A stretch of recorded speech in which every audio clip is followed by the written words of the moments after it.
Hello, ladies and gentlemen, and welcome to the Solid Show. And here is your host, Solid RTD. Good evening, ladies and gentlemen. I am RTD, bringing you the very first episode of The Solid Show. Tonight, here in Gladstone, Manitoba, is the kickoff to the Canadian Wrestling League Extreme Rules Consequences Tour.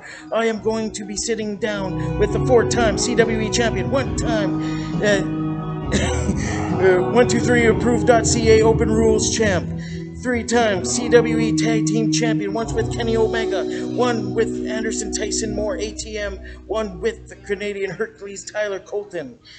Without any more delay, ladies and gentlemen, ladies and gents, I bring you the man, the myth, the legend, the man with arms of steel, ass with sex appeal.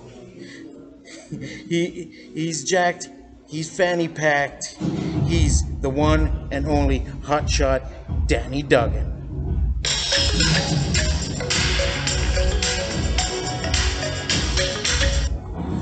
Well, without further ado, I think your first time was a little more awkward than a virgin on prom night, RTD. I know. But I'm going to be gentle, and we're going to get you through this, and it's going to be a night you remember for the rest of your life. Awesome.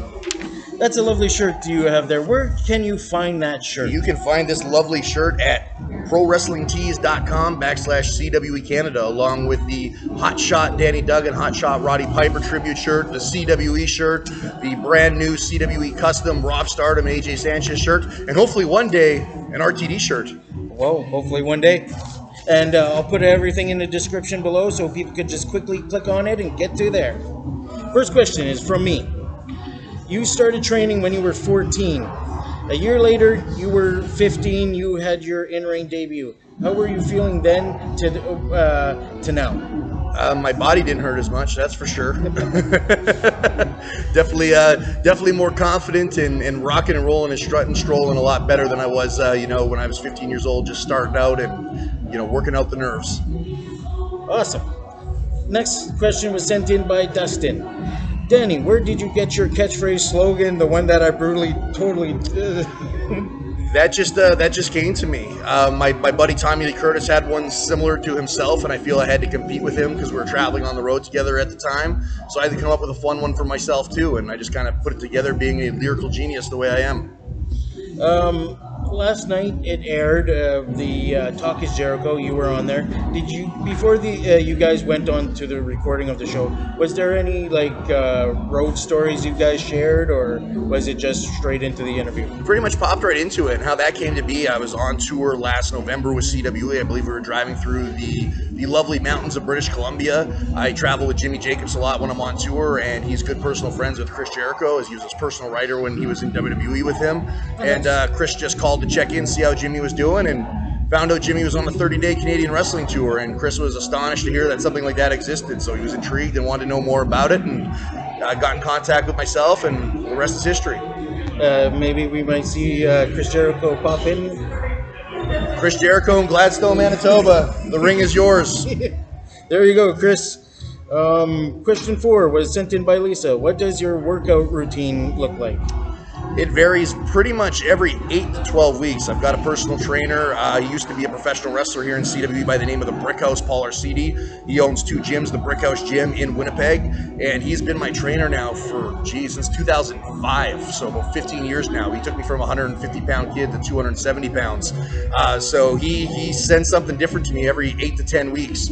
So right now, I am working on some volume. I'm putting on some size right now. I think I always feel like I'm putting on some size, but more so than before. Right? We're doing a lot of heavy lifting and getting those reps in and pumping up the tires. Awesome. CBC did a thing called Ring Warriors documentary with you guys. From when you first started your company to now, anything got better or worse? I like to think it got a lot better. I've gone on record before saying our first show was the shits. It was absolutely terrible, embarrassing even. But we had an incredible main event with Mentlo and a guy now known as Daniel Bryan, who main evented our first CWE event that really saved that show and kind of put us on the track moving forward. And since then, it's just gotten bigger and better every year. Before the pandemic closed things down this spring, we were supposed to do a 36 event tour, which is going to be the biggest in company history. We're going from Vancouver all the way through to Montreal, which is going to be our debut in Quebec. So it's just grown and gotten bigger and better each and every year. Since we started doing this, we've now had over 100 WWE stars that have stopped through either on their way to WWE or after WWE. So, we've really turned Canada into a destination hotspot for professional wrestling. I'm glad you're bringing it back. Yes, sir. Okay, question 6, sent in by Ronnie. Being a wrestler yourself, have you marked out to one of your headliners?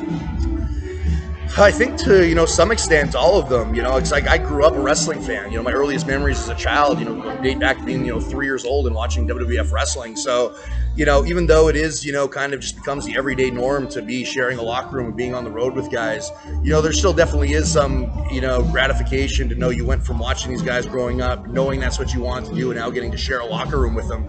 So just being just being in a locker room and traveling with guys like Jake Roberts or Ron Simmons or Mr. Wonderful Paul Orndorff. I grew up as a teenager in the Attitude Era too. So even when we had Billy Gunn, the Road Dogg, Val Venus was one of my favorites growing up. So just to be able to get in the ring with those guys, it's always a really cool moment. You don't really notice it at the time, because you're putting things together and it's just business per usual. You're a professional. You're getting in the ring to do what you love to do, and then you get out there and you're like, hey, I'm just about to make a tag to Val Venus. He's about to come in and kick some ass, and it's a pretty cool thing. Question 7. Have you tried getting into contact with Kenny Omega to bring him back to CWE? Yeah. Well, it's been... Mentalo could probably answer this question better.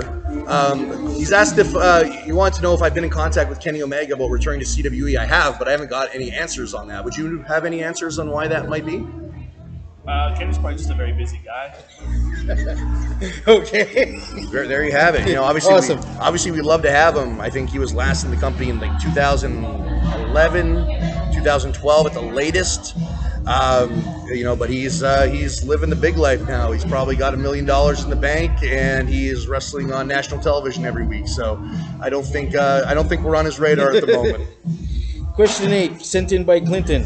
Which wrestler you like teaming up with the ones that you won the belt with? Well, we just talked about it. Probably Kenny Omega. That was a fun. It was a short title reign. It was the first ever CWE title reign. But I always really enjoyed wrestling with Kenny, especially at that stage of my career, because I was still young and developing, and he was so naturally gifted and creative that he always forced me to step outside the box and attempt things that I otherwise would never try on my own. So he had a confidence in me to do things that I didn't think I was capable of, and just the confidence in himself to be able to save it if I fucked it up. So he was. I really enjoyed teaming with him, and I felt it really helped bring me to another level. Nice. Question 9. Which 5 would be on your wrestler Mount Rushmore? As in terms of like my favorites or like the greatest of all time? Your like greatest.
Sent in by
rosters based out of.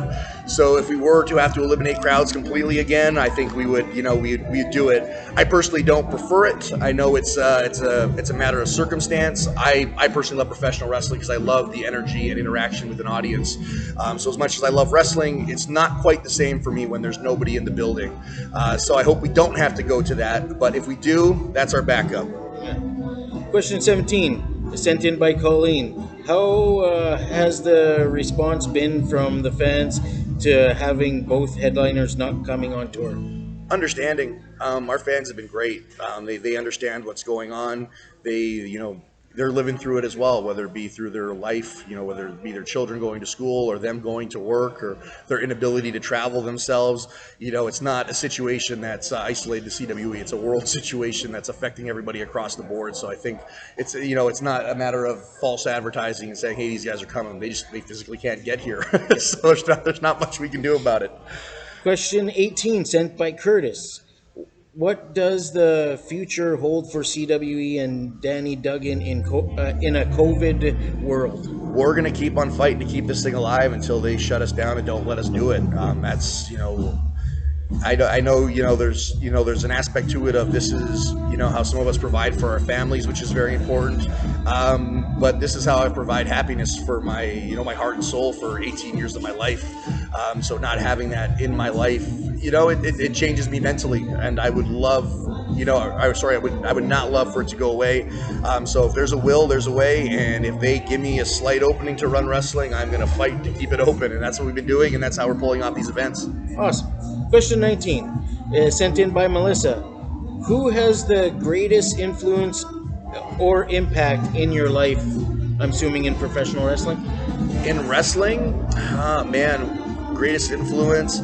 I probably want to say over the last, 4 or 5 years, probably Arn Anderson. I was always a big fan of his wrestling, but as evolving as a wrestler and spending more time studying him. But then also meeting him and becoming a friend and somebody I speak to now on a weekly basis and being able to pick his brain when I need to and ask him questions from somebody I respect so deeply as a professional. I would say he's probably the greatest influence. Obviously, such a great mind for the business, and just watching him wrestle, even without having to speak to him, you learn so much. So I find he'd probably be the guy. On that note, you think with Arn going into AEW, you think you might have a connection in there? You never know, man. You look at AEW, and there's probably about a dozen guys that have been here to CWE that are now featured in AEW. So, talk is Jericho, another link in there. So, hopefully, at the very least, we can create some kind of communication, not even just for myself, but for other guys, because that's exactly what CWE is supposed to be, was to bring in guys to wrestle with ours, show them how good the Canadian talent is, and hopefully they get opportunities elsewhere. So hopefully that's very much the case, and we can hopefully use some of those contacts in the future to get guys to where they want to be. Awesome. Question 20, sent in by Samantha. What is your most memorable match in your career and why? Man, that's like trying to figure out the Mount Rushmore. There's so many for so many different reasons. I wrestled for WWE. Like I wrestled Jack Swagger at a SmackDown taping. That was I've been doing work for WWE and getting paychecks for them, consistently for 10 years whenever they're in the Midwest. But that was the first time I actually got to wrestle in front of the live crowd there in front of 4,000 people. So that would probably be one of them. When I got to wrestle in Ring of Honor, that was really cool. I got to wrestle the legendary Korakuen Hall in Japan, which was an absolute honor, because that's, one of, those holy grounds of professional wrestling. Any take your pick. I've been so blessed. It could be here tonight in Gladstone. There you go. I believe I wrestled the Math Magician here once. We'll go with that one. Last question. Since COVID hit, what sort of impact did it have on you personally and with CW? Well, CWE, I think we've covered. It's completely changed our business model and slowed us down. It went from being the busiest year we had ever scheduled in our entire history to now our slowest. But we're optimistic that's going to change. Personally, it's been up and down. When things from March, I think I did my last show in the U.S. at the beginning of March in Philadelphia, flew home, and then everything started to get canceled, and everything was locked down until I want to say the end of May. By the end of May, I was legitimately going insane. Like, I've never been home that much, that consistently, and I literally would forget what day of the week it was. I felt like I had no purpose. So it was really tough. So with things opening up again, it's definitely changed. Where it's still depressing not having, your full, life ahead of you in that sense, where you get to go and do what you want to do to the fullest capacity. But just being given a small window to even be able to do 100 fans in Gladstone, I'll take that over sitting at home and doing nothing all week. So I'm happy that we're still able to do what we're doing and very grateful for that. Awesome. Honorable mention. I've been managing wrestlers here and there in CWE, Tyler Colton, Mentolo. I was wondering, would you like to join the Solid family? Would you want me to manage you one day? I thought I was already a member. Oh, maybe. It's kind of like the Heenan family. You never know if you're in or not. Well, then there's your answer. All right, thank you, Danny. Have a good day. And thank you, my match. Man. We're going to win me some tag team titles. We're going to make it 4 reigns tonight. Thank you for watching The Solid Show with your host, Solid RT.